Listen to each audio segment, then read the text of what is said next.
Today, the New York Yankees made a move that might not scream blockbuster at first glance, but it's the kind of signing that quietly tells you a lot about how this front office is thinking right now. This wasn't leaked days in advance. There wasn't a dramatic rumor cycle, and there was no late-night chaos on social media leading up to it, which is exactly why it matters. This is one of those under-the-radar additions that can end up shaping the season in ways fans only fully appreciate months later. If you've been wondering what direction the Yankees are truly heading in and what this move says about their priorities, roster plans, and next steps, you're going to want to stay with me for this entire breakdown. Today, the Yankees officially confirmed a new signing, and while it may not carry the instant star power that dominates headlines, it fits perfectly into the larger picture of how this team is being constructed right now. This is a move built on depth, flexibility, and risk management, something the Yankees have learned the hard way over the past few seasons. Injuries, inconsistency, and a lack of reliable options at key moments have hurt them when it mattered most, and this signing feels like a direct response to that reality. What stands out immediately is that this addition fills a very specific need rather than serving as a marketing splash, and that alone tells us the front office is focused on substance over noise.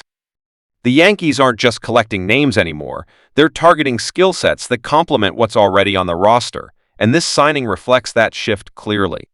Whether this player ends up contributing every day or serves more as a stabilizing presence, the value lies in giving the coaching staff more usable options over the long season. That's something this team lacked at times last year, especially when injuries piled up and forced players into roles they weren't ideally suited for. This move helps prevent that scenario from repeating itself. From a roster construction standpoint, this signing adds immediate competition, and that's something the Yankees have been very open about wanting to create. Competition pushes players, sharpens performance, and reduces complacency, especially in spring training and early season roster battles.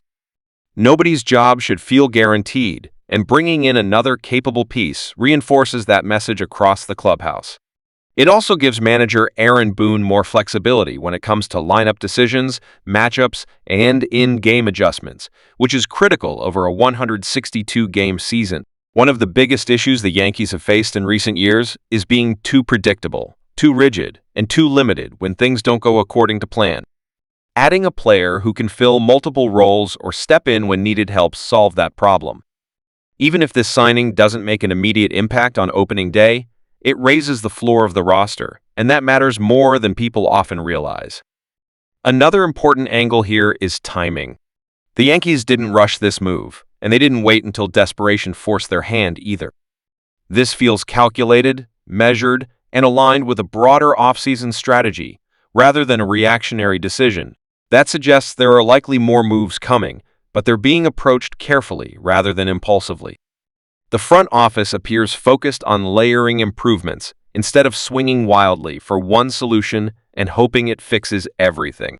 This signing fits into that layered approach, addressing a specific gap while keeping future options open.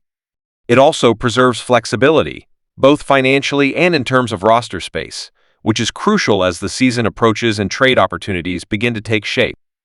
The Yankees have clearly learned that locking themselves into inflexible situations can be costly, and this move avoids that trap. It's also worth talking about what this signing means for players already in the organization. Internal options now face added pressure, and that's not a bad thing. Prospects and fringe roster players know they'll have to earn their spots, not just inherit them by default. At the same time, veterans understand that depth exists behind them, which can help maintain focus and urgency throughout the season. This creates a healthier competitive environment overall, and teams that sustain success over long stretches almost always have that internal push. The Yankees have the star power at the top, but championships are often won by the middle and bottom of the roster, by players who step up when things get tough. This signing increases the odds that someone will be ready when their number is called. From a fan perspective, it's understandable if this move doesn't immediately spark celebration. Yankees fans are used to big names, big contracts, and headline-grabbing moments. But smart baseball decisions aren't always flashy, and some of the most important moves are the ones that quietly stabilize a team.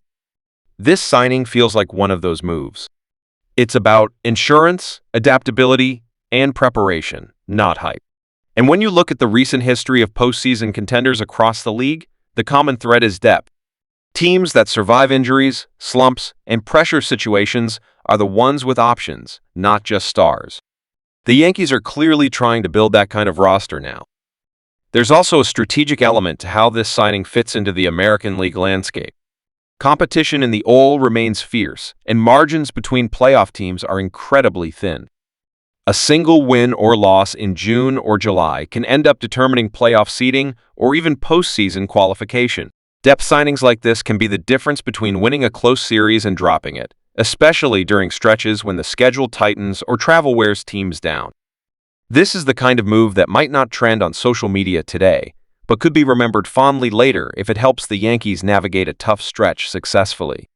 Baseball seasons are marathons, not sprints, and this signing reflects an understanding of that reality. Another thing to consider is how this move affects future decisions. By shoring up a specific area now, the Yankees give themselves more freedom at the trade deadline. They won't be forced to overpay for help if they already have functional depth in place. Instead, they can be opportunistic, targeting upgrades rather than plugging emergencies. That's a huge difference in leverage, and it often separates well-run teams from those scrambling to survive. This signing may look modest on paper, but it strengthens the Yankees' position in future negotiations, both internally and externally. As spring training approaches, this player will enter a system that values preparation, versatility, and accountability. How they perform in camp will determine their role, but the opportunity is clearly there.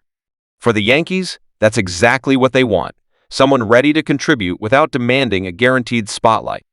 It's a move that aligns with the organization's recent emphasis on smarter roster management, health preservation, and adaptability.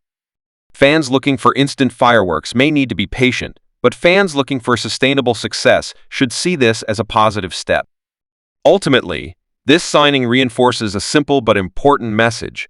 The Yankees are building with intention. They're not done, they're not panicking, and they're not ignoring the lessons of recent seasons. Every addition now feels connected to a larger plan, and this move fits neatly into that framework. It strengthens the roster, increases flexibility, and prepares the team for the unpredictable nature of a long baseball season. Keep an eye on how this player is used, because even if the impact isn't immediate, the ripple effects could be felt throughout the year. If you want to stay updated on how this move connects to what's coming next for the Yankees, make sure you're subscribed, because this offseason is far from over, and the next update could be even bigger.